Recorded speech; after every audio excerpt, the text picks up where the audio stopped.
Comment motiver mes enfants ou mes élèves? Dans les deux premières vidéos, nous avons déjà vu 4 conseils. Conseil numéro 1, remettre son comportement d'adulte en question. Numéro 2, éviter les motivations externes. Numéro 3, ne pas professer mais créer un environnement. Numéro 4, expliquer la courbe de décélébration cognitive aux élèves. Certains élèves ne parviennent pas à se motiver pour des apprentissages. Une cause majeure, c'est le syndrome de l'enfant rouba.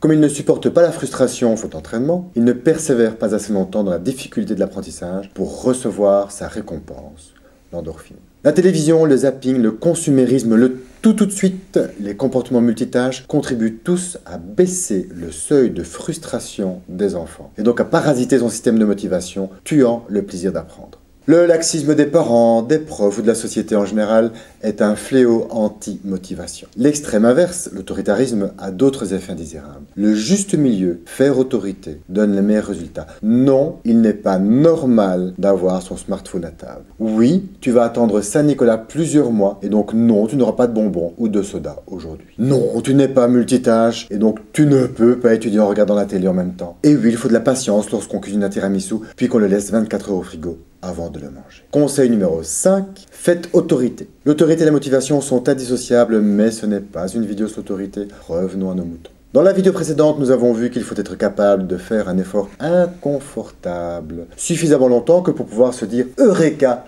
j'ai trouvé !» et recevoir un shoot d'endorphine dans son cerveau. On me demande souvent ce que je fais avec des enfants qui n'en sont pas capables. Comment remotiver un élève incapable de faire un effort? D'abord, je réponds que c'est pas moi qui l'ai cassé, que cet enfant fonctionnait probablement très bien à la naissance. Plus sérieusement, j'ai une foule de réponses à cette question et le mettre sous camisole chimique n'en est certainement pas une. Je vais vous donner une de ces réponses dans cette vidéo. Quand je reçois un tel élève, je commence par reconstruire le lien entre effort et récompense. Lorsqu'il fait un travail scolaire, l'élève doit déjà saliver rien qu'à penser au shoot d'endorphine qui va arriver.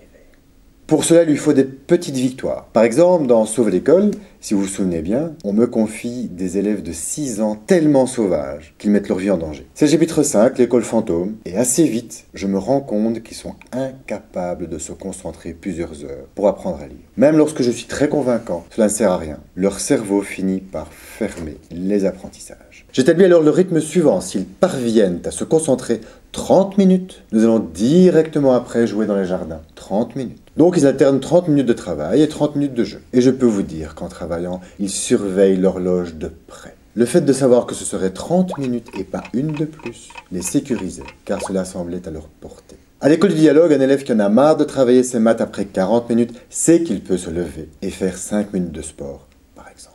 Avec les élèves qui ont des grandes difficultés à se concentrer, nous mesurons avec eux leur progrès. Combien de temps es-tu capable de te concentrer avant de faire une pause? Conseil numéro 6. Rétablir le lien entre effort et endorphine.